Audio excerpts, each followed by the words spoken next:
La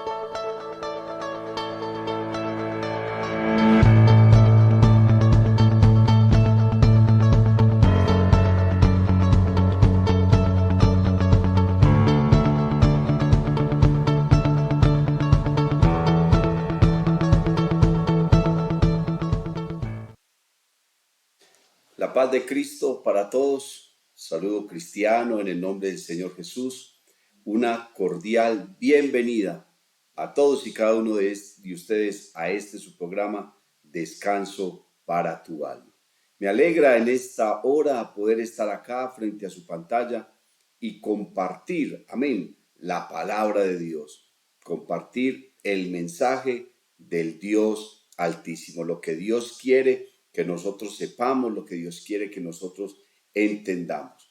Qué bueno, mi amado hermano, mi amado amigo, que te suscribas a nuestro canal de YouTube. Amén. Puedas activar las notificaciones, darle like y compartir con todas las personas que tú conoces.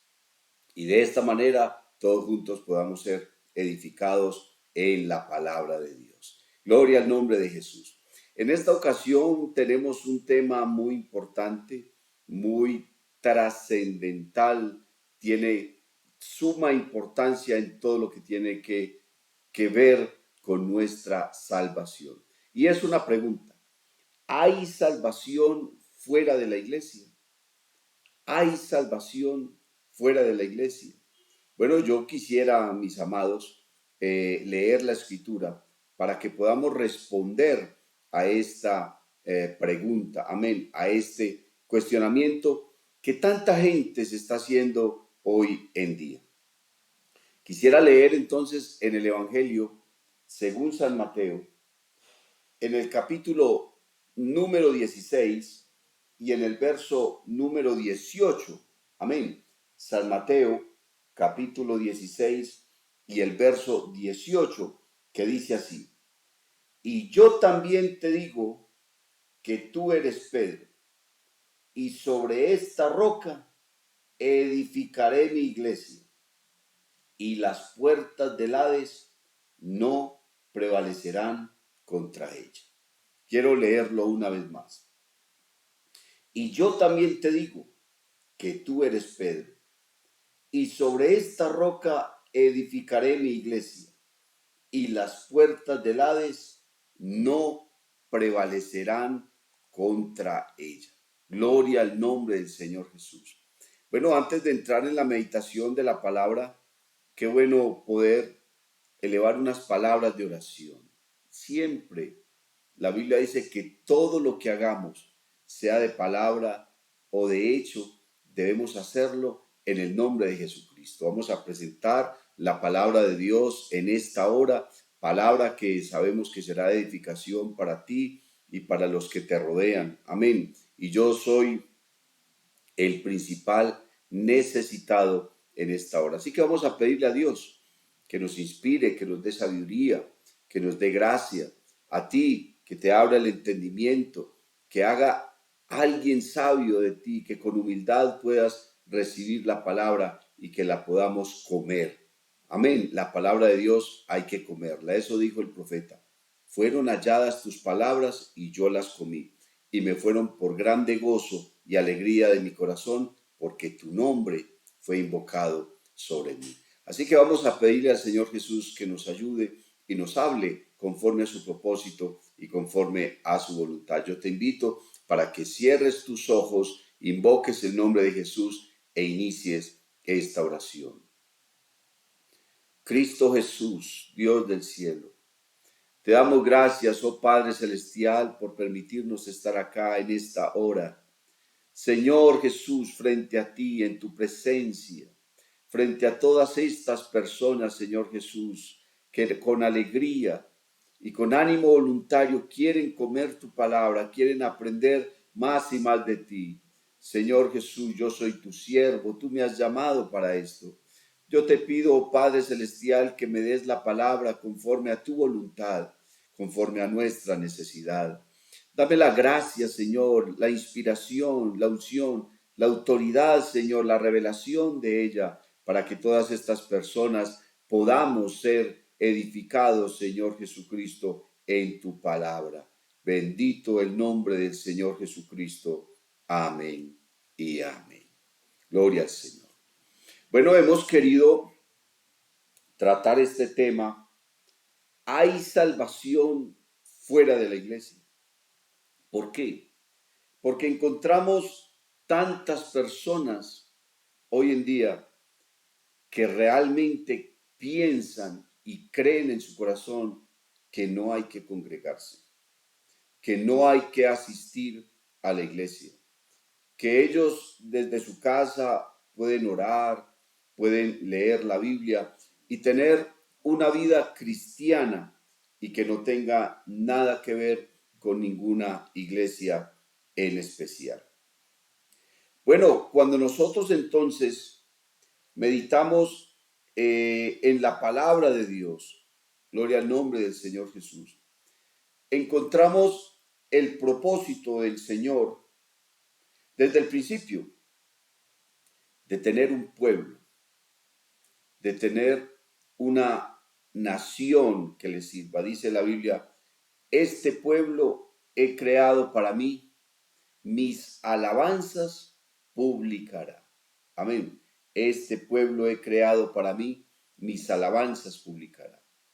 Y Dios comenzó entonces a llamar personas, en este caso llamó a Abraham, un pagano, un hombre que no conocía a Dios, que pertenecía a una familia que no conocía de Dios, y lo llamó y le dijo que dejara su tierra, que dejara su familia, que dejara todo lo que tenía y que lo siguiera, porque porque Dios iba a hacer de él una nación grande y poderosa. Y el propósito de Dios era que esa nación conociera su nombre y que fuera una nación de sacerdotes para el mundo, que la nación entera entonces le diera a conocer al mundo entero la verdad de Dios, que hay un solo Dios, un solo creador, un solo Padre, un solo Rey de reyes, Señor de señores. La Biblia dice, al único y sabio Dios sea la gloria, la honra por todos los siglos. Dios entonces ha querido bendecir, amén, a un pueblo.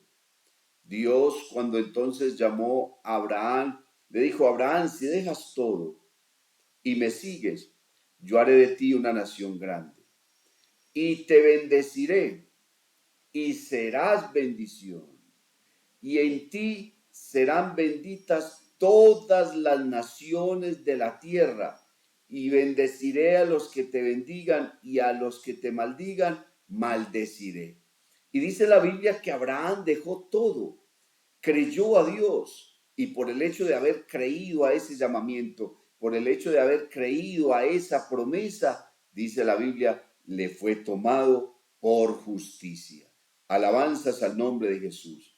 De los lomos de Abraham, que ya era un anciano y su esposa era estéril, entonces Dios formó un pueblo, formó una nación, la nación de Israel.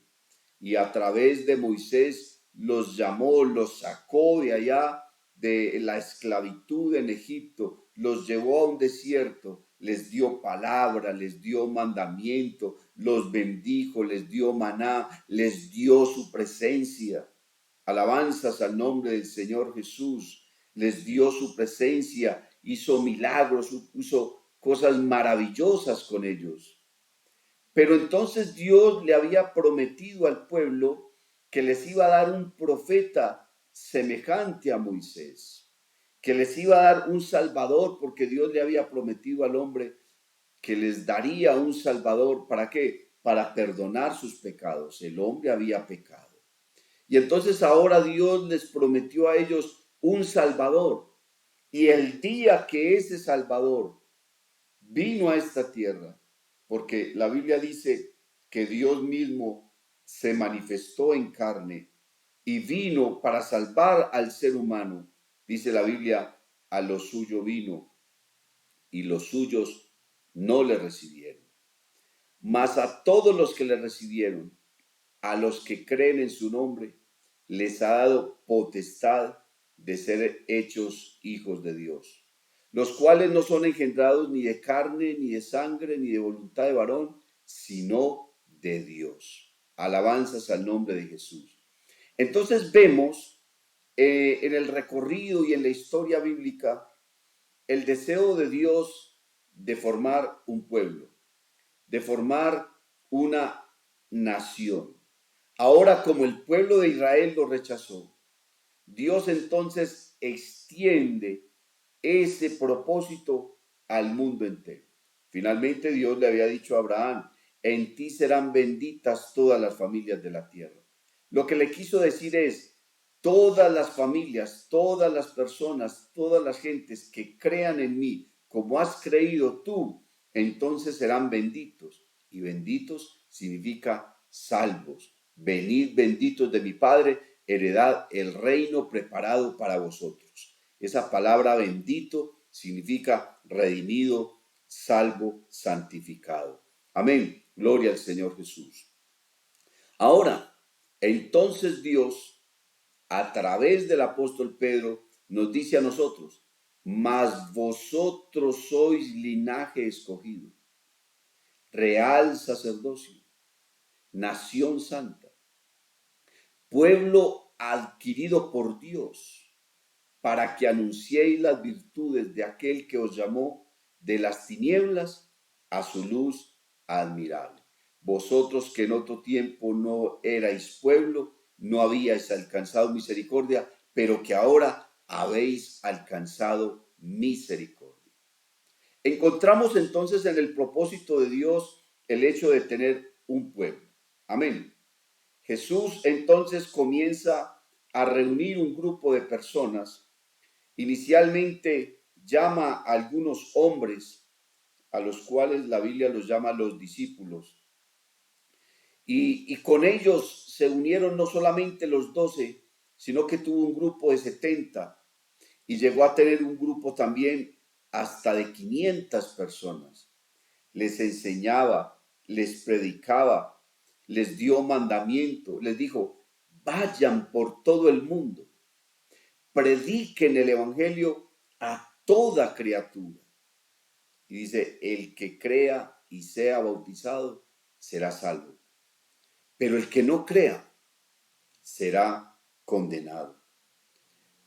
El Señor Jesús le dice entonces estas palabras a Pedro, porque Jesús le estaba preguntando a sus discípulos quién decía la gente que era él. Los discípulos le contestaron, le dijeron, Señor, pues la gente dice que tú eres Jeremías, otros dicen que tú eres Elías, otros dicen que tú eres Juan el Bautista, alguno de los profetas. La gente lo veía simplemente como un enviado, como un profeta. Y Jesús le dice entonces a los discípulos, ¿y vosotros quién decís que soy yo? Ellos enmudecieron, ¿qué podemos decir nosotros acá? No estaban tan seguros de quién era él. Mire que días antes, cuando el Señor reprendió la tormenta, reprendió el mar, silenció el mar, los discípulos se miraban el uno al otro y decían, ¿pero quién es este? Que aún el viento le obedece. Ellos no estaban muy seguros. Pero Pedro en ese instante recibió una gran revelación. Amén. Y Pedro le dijo, Señor, tú eres el Cristo, el Hijo del Dios viviente. En otras palabras, lo que Pedro le quiso decir, tú eres el Mesías, tú eres el Salvador, tú eres el Redentor, tú eres el profeta que estábamos esperando. Tú eres nuestro Dios. Eso fue lo que Pedro le quiso decir. Y entonces, basado en esa revelación que recibe Pedro en ese instante de quién es Jesús, entonces el Señor ahí le dice, yo también te digo, tú eres Pedro. Hace una analogía entre lo que significa el nombre de Pedro y la revelación que acaba de recibir. El nombre de Pedro significa roca. Amén. y acaba Pedro de recibir una revelación grande. Y le dice el Señor, yo también te digo que tú eres Pedro, y sobre esta roca, no sobre Pedro, sino sobre la revelación que Pedro acaba de recibir de quién es Cristo, le dice, y sobre esta roca edificaré mi iglesia. Dios tiene un propósito de edificar una iglesia, de construir una iglesia. Amén. Una iglesia preciosa, un grupo, un pueblo de personas que lo conozcan, que le amen, que le sirvan, que le sigan, que prediquen su palabra, que le obedezcan. Un pueblo, dice la Biblia, para él llevarlo a su presencia. Mire que el Señor Jesús le hace una promesa a sus discípulos, una promesa muy gloriosa. Si usted lee en el Evangelio según San Juan, en el capítulo 14, hay una promesa de parte del Señor Jesús a aquel pueblo, a aquella iglesia que habría de edificar. No se turbe vuestro corazón. San Juan 14. Creéis en Dios, creed también en mí. En la casa de mi Padre muchas moradas hay. Si así no fuera, yo os lo hubiera dicho. Voy pues a preparar lugar para vosotros. Y si me fuere y os preparare lugar, vendré otra vez y os tomaré a mí mismo, para que donde yo estoy, vosotros también estéis. Gloria al nombre de Jesús. Y entonces podemos encontrar cómo el apóstol Pablo, alabanzas al nombre del Señor Jesús, nos habla también acerca de esa promesa que el Señor Jesucristo le está haciendo a un grupo, no a personas individuales. Él no le hizo, porque le dice vosotros, y donde yo estoy, vosotros también estéis. No le está diciendo a Pedro, donde yo estoy, quiero que tú estés. Porque esa promesa no la está haciendo a alguien individual. Esa promesa la está haciendo de forma colectiva. ¿A quiénes? A los que creen en su nombre, a los que forman parte de ese pueblo, a los que forman parte de esa iglesia.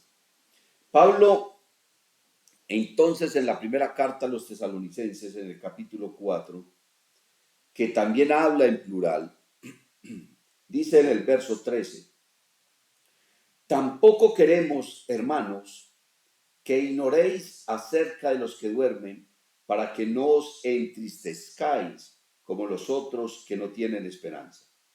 Porque si creemos, sigue hablando en plural, que Jesús murió y resucitó, así también traerá Dios con Jesús a los, plural, a los que durmieron en él.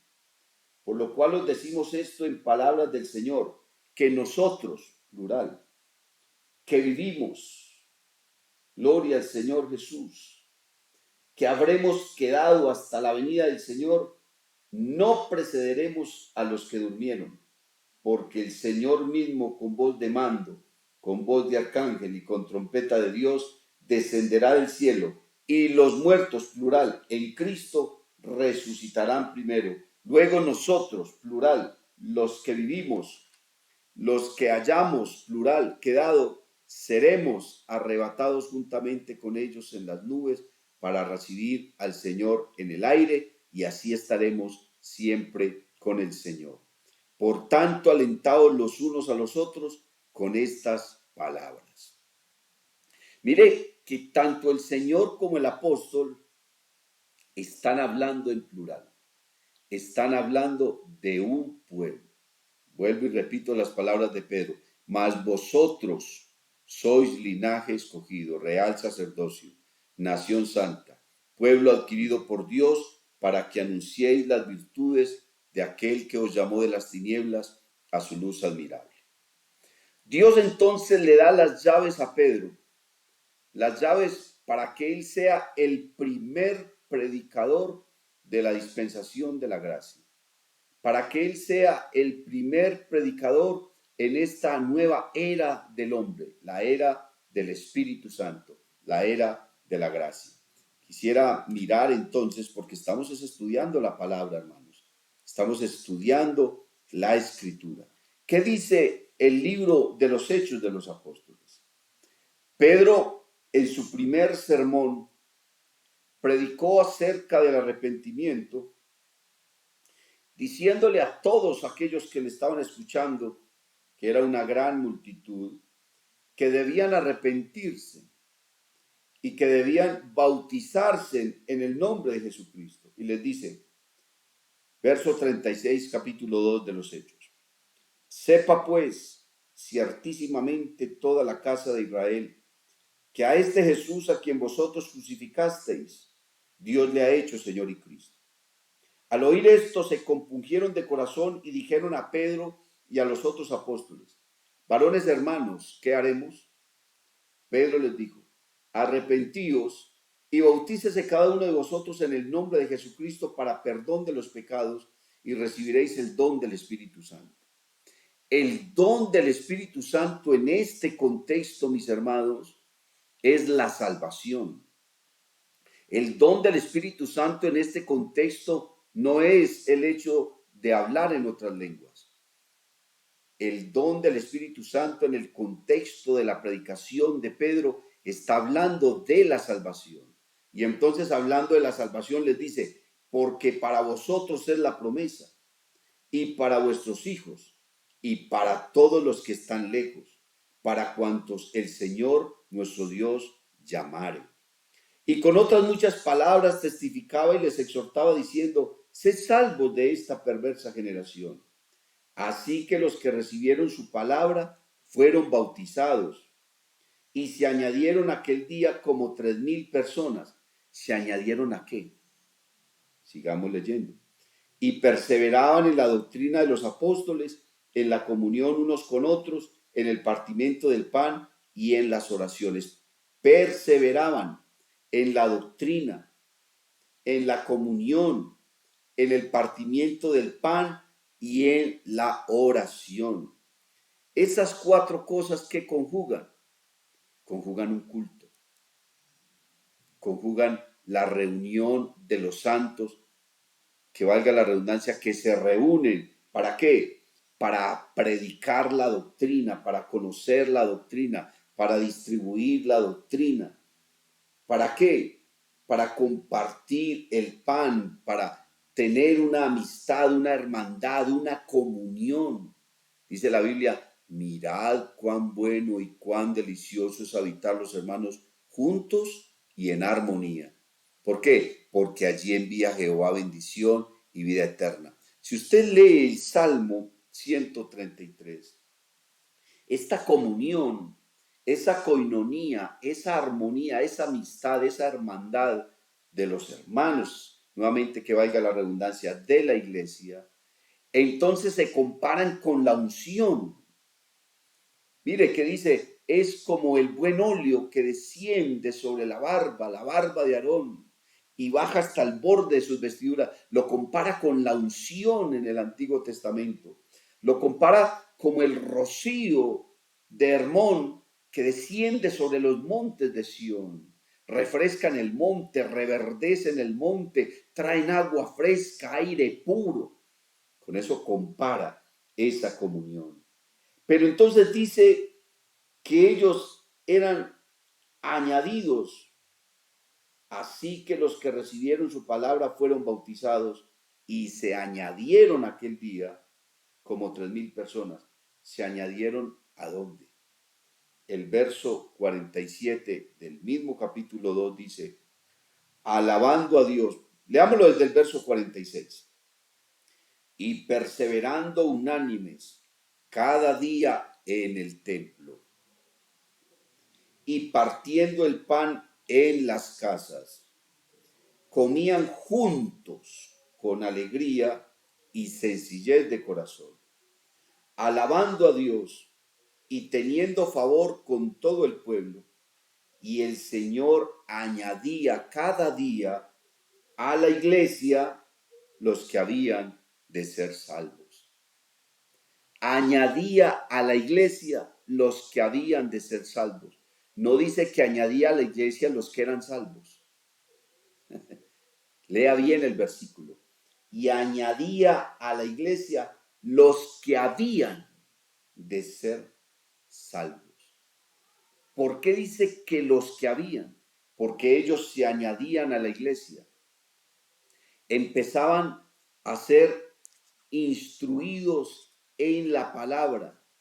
Empezaban a ser adoctrinados.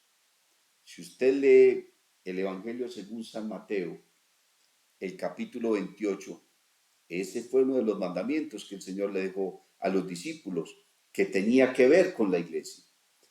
San Mateo 28, verso 19 dice, por tanto, id y haced discípulos a todas las naciones, bautizándolos en el nombre del Padre y del Hijo y del Espíritu Santo, enseñándoles que guarden todas las cosas que os he mandado. Y he aquí yo estoy con vosotros todos los días hasta el fin del mundo. ¿Dónde habrían de ser instruidas las personas que van conociendo el Evangelio? A la iglesia. Habrían de ser instruidos en la iglesia. ¿Cómo? Aprendiendo la doctrina, aprendiendo la comunión, aprendiendo la obra social, el partimiento del pan y aprendiendo a orar los unos por los otros. Ahora, cuando uno mira la escritura, hablando acerca de la iglesia, entonces encontramos que la palabra de Dios compara a la iglesia con algunos elementos, con algunas cosas que para nosotros son normales, son muy conocidas. La palabra de Dios compara a la iglesia en su relación con Cristo como un edificio. Compara la relación con Cristo como un cuerpo. Compara la relación de Cristo con la iglesia como un árbol. Compara la relación de Cristo con el matrimonio. Quisiera seguir estudiando la palabra de Dios en la carta a los Efesios. Gloria al Señor Jesús. En la carta a los Efesios. Amén. En el capítulo número 5. Mira cómo dice la escritura. Amén. Efesios capítulo número 5. Gloria al Señor Jesús. Que dice, someteos, 5:21. Someteos unos a otros en el temor de Dios. Las casadas estén sujetas a sus propios maridos como al Señor. Porque el marido es cabeza de la mujer, así como Cristo es cabeza de la iglesia, la cual es su cuerpo y Él es su Salvador. Y Él es su Salvador.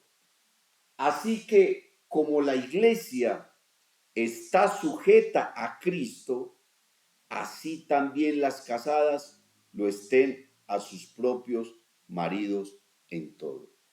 En este texto, el Señor entonces está comparando a la iglesia, el apóstol está comparando a la iglesia con la relación del hombre y la mujer. Cristo y la iglesia están casados. La mujer y el hombre están casados. Y los compara con el cuerpo y dice que Cristo es la cabeza y la iglesia es el cuerpo. Cuando yo medito en esas palabras y en ese contexto, entonces me voy al Evangelio según San Juan, en el capítulo número 15, que mire lo que dice. Yo soy la vid verdadera y mi Padre es el labrador.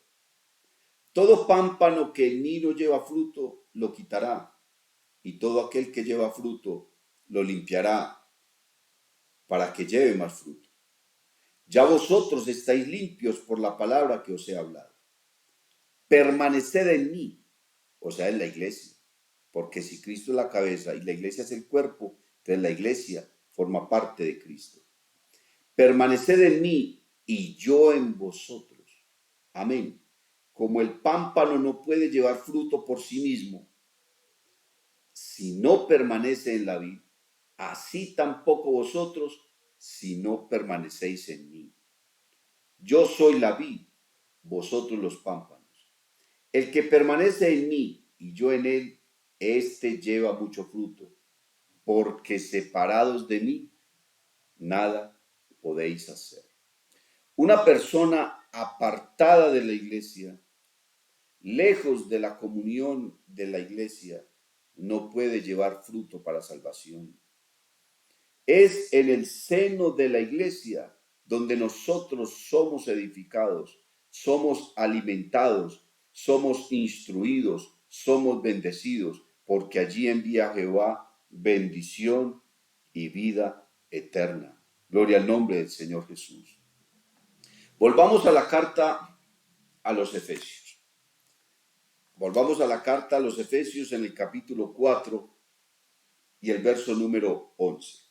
Dice: y él mismo constituyó a unos apóstoles, a otros profetas, a otros evangelistas, a otros pastores y maestros.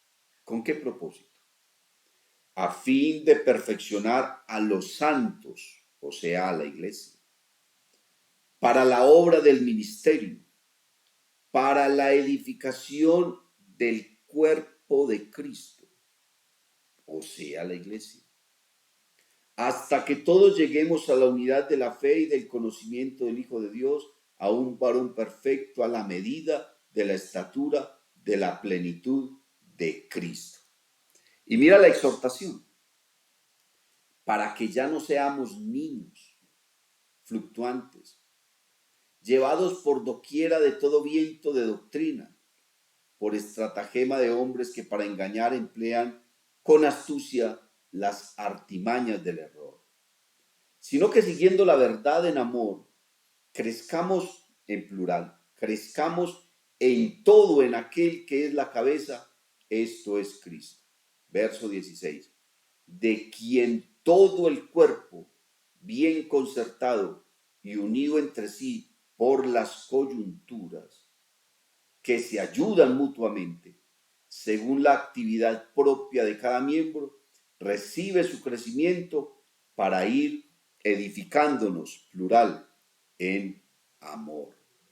Para ir edificándonos en amor.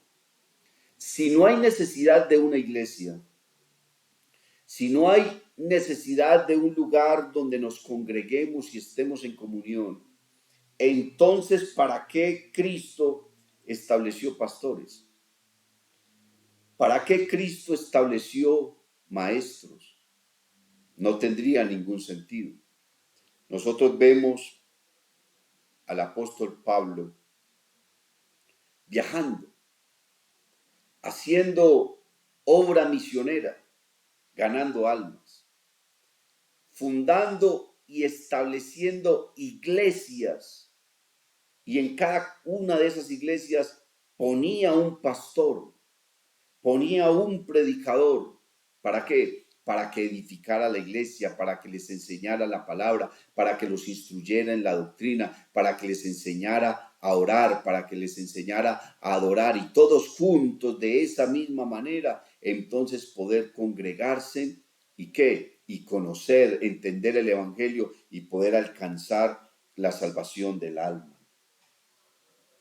Seguramente habrá alguien que piensa y diga: yo no voy a la iglesia porque en la iglesia hay mucha gente falsa. Es probable que sí. Porque hay pastores que no son realmente pastores. Es verdad, también es posible. Pero entonces estaba mirando que ya Pablo había dicho eso. Pablo le dijo a los filipenses en el capítulo número 1 y el verso 14: y la mayoría de los hermanos, cobrando ánimo en el Señor con mis prisiones, se atreven mucho más a hablar la palabra sin temor. Algunos a la verdad predican a Cristo por envidia y contienda, pero otros de buena voluntad. Los unos anuncian a Cristo por contención, no sinceramente, pensando añadir aflicción a mis prisiones. Pero los otros por amor, sabiendo que estoy puesto para la defensa del Evangelio. Mire lo que dice el verso 18. ¿Qué pues? Que no obstante, de todas maneras, o por pretexto o por verdad, Cristo es anunciado, y en esto me gozo y me gozaré aún. Es verdad que hay malos testimonios en las congregaciones, falsos hermanos. El apóstol Pablo habla de falsos hermanos, habla de falsos judíos, habla de falsos predicadores, habla de falsos pastores. Es la verdad. Usted puede encontrar en las congregaciones todo ese tipo de cosas. Y yo te puedo asegurar que puedes recorrerte el mundo entero buscando una iglesia perfecta y no la vas a encontrar. Porque la iglesia aún no es perfecta. La Biblia dice, el que ande en el camino de la perfección, este me servirá. Nosotros solamente estamos andando en el camino de la perfección. El Señor nos puso una meta. Sed pues vosotros perfectos como vuestro Padre Celestial es perfecto. Pero Pablo también le dice a los filipenses en el capítulo 13, hablando de la perfección, les dice, hermanos, yo mismo no pretendo haberlos ya alcanzado. ¿Haber alcanzado qué? La perfección. Yo mismo no pretendo haberlos ya alcanzado, pero una cosa hago, olvidando ciertamente lo que queda atrás y extendiéndome a lo que está delante, prosigo a la meta, al premio del supremo llamamiento de Dios en Cristo Jesús. Pablo vivió cosas difíciles predicando el Evangelio. Como les digo, entre falsos judíos, entre falsos hermanos, entre falsos predicadores, entre falsos pastores. De todo eso podemos encontrar. Pero eso no quiere decir que vayamos a dejar de congregarnos, que no haya que asistir a la iglesia. Tenemos que congregarnos, tenemos que buscar a Dios, tenemos que estar en comunión con los hermanos. La carta a los Hebreos en el capítulo 10, quiero leerlo textualmente. Sabemos el texto, pero qué bueno poder mirarlo, amén, literalmente, para que nos quede más claro. Hebreos capítulo 10, el verso 25 dice, no, mire que empieza con un no rotundo, no dejando de congregarnos como algunos tienen por costumbre, sino exhortándonos, y tanto más cuanto veis que aquel día se acerca. La venida del Señor está muy cerca. Miramos el mundo como está conmocionado, la economía mundial está en colapso, hay miedo, hay temor, se piensa que vendrán hambres, que vendrán más guerras. La Biblia misma lo enseña, el mundo está en conmoción. Todo eso es principio de dolores. Entonces, ¿qué tenemos que hacer nosotros? Buscar a Dios, entre tanto pueda ser hallado. Clamar a Él, entre tanto que está cercano. Tenemos que reconsiderar una cantidad de cosas, amén, una cantidad de cosas en nuestra vida. Bendito el nombre del Señor Jesús. No coloque su mirada en los demás. No coloque su mirada en los demás hermanos de la iglesia. No coloque su mirada en los pastores. Porque así como hay malos pastores, también hay excelentes pastores. Hay ministros llenos del temor de Dios, llenos de unción, de sabiduría, con sana doctrina, con palabra poderosa, con carisma, con gracia, hombres de oración dados al pueblo. No pienses que porque has conocido uno o dos pastores que no den la talla, seguramente sería la expresión, pienses que todas las personas en la iglesia son así. No, Dios viene a levantar una iglesia y si Él viene a levantar una iglesia, encontrará una iglesia santa, sin mancha, sin arruga y sin contaminación. ¿Cómo vamos a poner nosotros la mirada en los demás? Mira, con Jesús llegó a tener casi 500 discípulos. ¿Dónde terminó toda esa gente? ¿Cuántos habían en el aposento alto? Jesús llegó a tener 70 predicadores. ¿Dónde terminaron todos esos predicadores? De los 12 discípulos que eran los más cercanos, uno lo vendió, otro lo negó, otro no creyó en él y los otros se esparcieron, salieron corriendo. Judas lo vendió. Entonces, si nosotros colocamos la mirada en esos hombres y no en Cristo, ¿dónde terminará nuestra vida espiritual? ¿Sabes?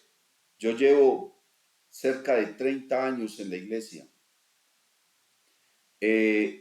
25 años de ministerio vamos a ajustar el 15 de enero del próximo año. Estaremos ajustando 25 años de ministerio. Y yo he visto muchas cosas. He oído cosas. He visto cosas que no se deben hacer. Lo he visto en muchos compañeros, lo he visto en muchos feligreses. Quizás yo mismo he cometido errores. Pero si de algo estoy completamente seguro es que estoy en la iglesia del Señor y que la iglesia del Señor, dice la Biblia, es columna y baluarte de la verdad. Columna y baluarte de la verdad. Alabanzas al nombre del Señor Jesús. Yo no he colocado la mirada en Judas. Yo no he colocado la mirada en Tomás. No he colocado la mirada en Pedro, que lo negó. No, la Biblia nos está diciendo a nosotros en la carta a los Hebreos, en el capítulo número 12, dice, por tanto, nosotros también, teniendo en derredor nuestro tan grande nube de testigos, despojémonos de todo peso y del pecado que nos asedia, y corramos con paciencia la carrera que tenemos por delante.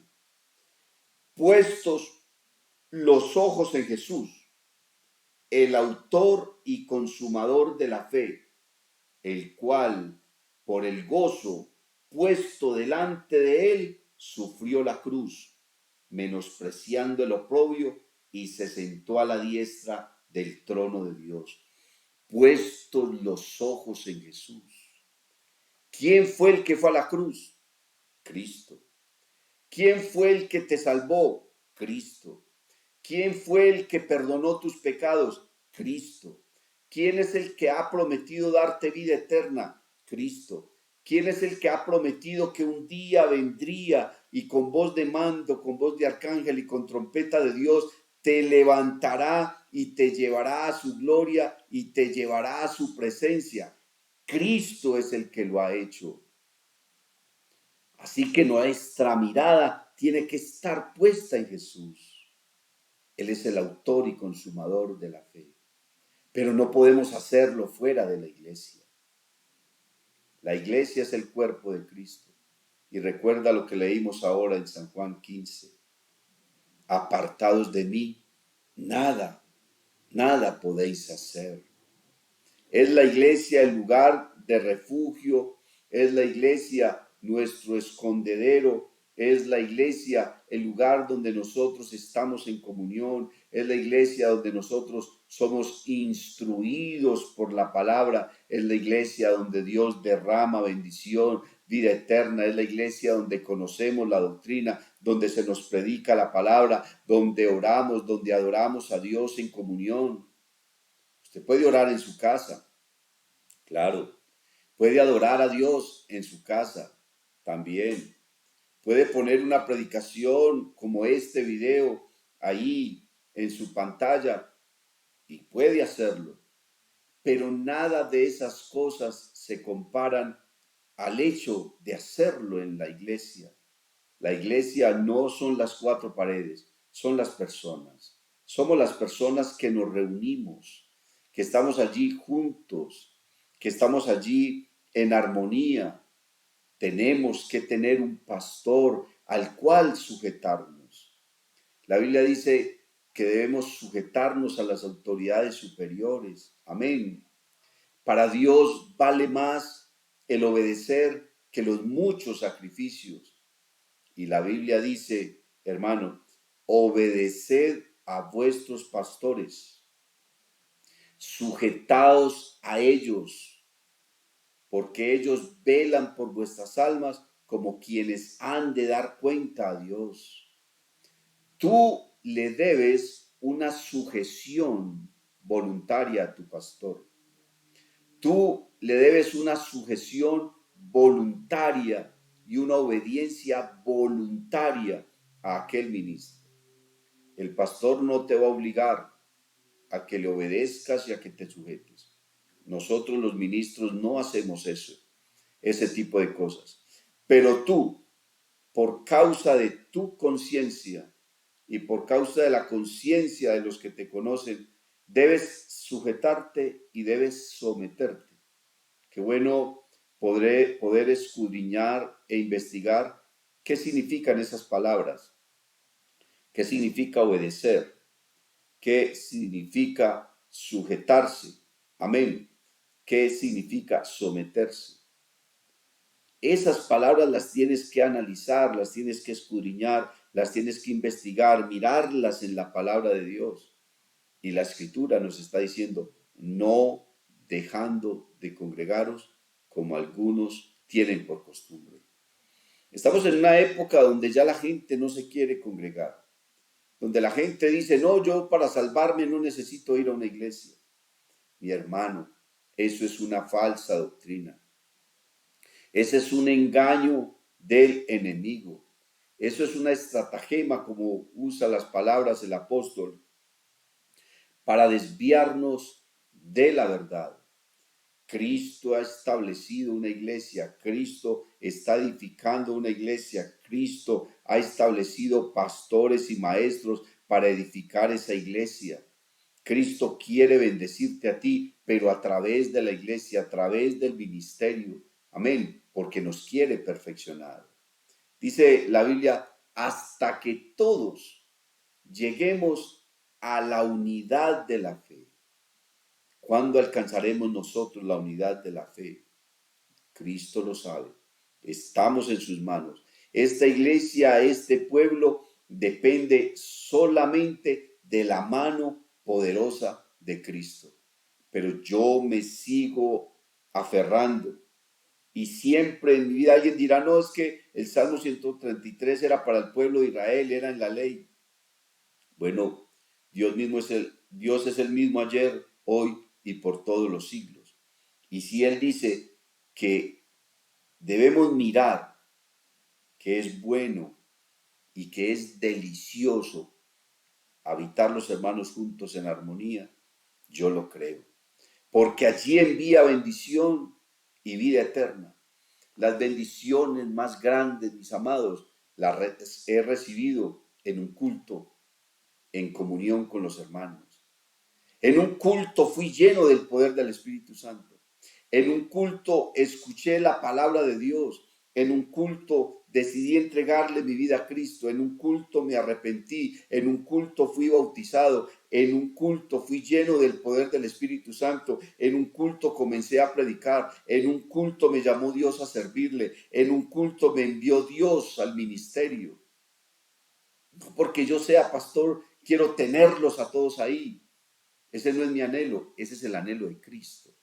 Y si es el anhelo de Cristo, tiene que ser el anhelo de todos nosotros. Ganar almas para que vengan y formen parte de esta iglesia. Y en esta iglesia sean transformados, sean regenerados, sean edificados, sean perdonados, sean revestidos de Cristo, sean llenos del poder del Espíritu Santo, sean santificados, sean justificados, seamos levantados. Usted se imagina que cuando Cristo venga a levantar su iglesia, nos encuentre a nosotros en un culto adorándole, glorificándole, exaltándole, bendiciendo aún a su nombre, y que en ese instante podamos volar y salir a estar con Él por toda la eternidad mientras este mundo se termina de destruir. Hermano, hay que congregarnos, hay que asistir a la iglesia, porque vuelvo y le digo, la iglesia es columna y baluarte de la verdad. Si tú colocas entonces tu mirada en los malos testimonios, en los malos ejemplos, en las personas que de pronto van y se camuflan dentro del pueblo de Dios, porque hay quien esté allí camuflado, pero esas personas recibirán juicio delante de Dios, recibirán condenación. Nosotros hemos venido a la iglesia. Y quiero decirle que las mejores personas que yo he conocido en mi vida, las he conocido en la iglesia. En la iglesia conocí a mi esposa. En la iglesia he conocido los mejores pastores, los mejores predicadores. En la iglesia conocí la doctrina. En la iglesia conocí la salvación. En la iglesia conocí a Cristo. Como dice el coro, aquí en esta iglesia conocí a Jesús. Yo he conocido a Cristo, he oído su palabra, he sentido su presencia en la iglesia. He estado rodeado de personas en la iglesia, personas maravillosas, personas increíbles, personas llenas de Dios que tienen mucho para dar. He conocido falsos hermanos, he conocido falsos pastores, he conocido muchas cosas, pero las mejores personas que he conocido, las he conocido en la iglesia. Yo tengo una iglesia en mi casa. Allá estoy con mi esposa, con mi familia. Formamos parte de esa iglesia. Gloria al nombre del Señor. ¿Por qué? Porque somos hijos de Dios, porque tenemos el mismo sentir, el mismo pensamiento, el mismo deseo, el mismo propósito. Y todos juntos nos venimos para el templo y acá nos reunimos con los hermanos. Acá nos reunimos alrededor de la palabra, de los instrumentos, de la adoración. Aportamos todos económicamente para el crecimiento de la iglesia, porque el que ama a la iglesia aporta sus ofrendas, aporta sus diezmos, aporta sus votos, aporta sus primicias, porque amamos la iglesia y queremos que la iglesia crezca y siga avanzando, porque yo he creído en la doctrina de la predicación del evangelio, porque yo he creído en la doctrina de la iglesia y he creído que fuera de la iglesia no hay salvación. Apartados de mí, nada podéis hacer. El que quiere ser salvo tendrá que ir a la iglesia, tendrá que sujetarse a su pastor, tendrá que creer a la doctrina maravillosa de esta iglesia, tendrá que buscar una congregación y estar allí, sujetarse a su pastor, obedecer a su pastor, obedecer a las autoridades, obedecer a la palabra y juntos poder ser edificados en el nombre de Cristo Jesús. Amados hermanos, hasta aquí llegamos entonces con esta enseñanza. Esperamos que pueda ser de gran bendición para tu vida. Yo te invito para que te suscribas a nuestro canal, para que le des like. Es importante darle like, porque entre más like encontremos allí, más se podrá extender entre las redes sociales esta palabra. Yo te invito, compártela, mi hermano, no la dejes solamente para ti. Envíale el enlace a tus conocidos, a tus amigos, a tus grupos de WhatsApp, para que todos juntos podamos conocer, entender y comprender mejor esta maravillosa verdad. ¿Hasta qué? Hasta que todos lleguemos a la unidad de la fe. Así que qué gran bendición, hermanos. Muchas gracias por sus comentarios, gracias por sus mensajes. Las preguntas que puedas tener, déjalas en tus comentarios y con mucho gusto procuraremos atender.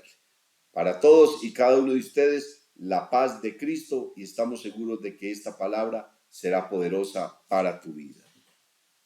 Dios te bendiga.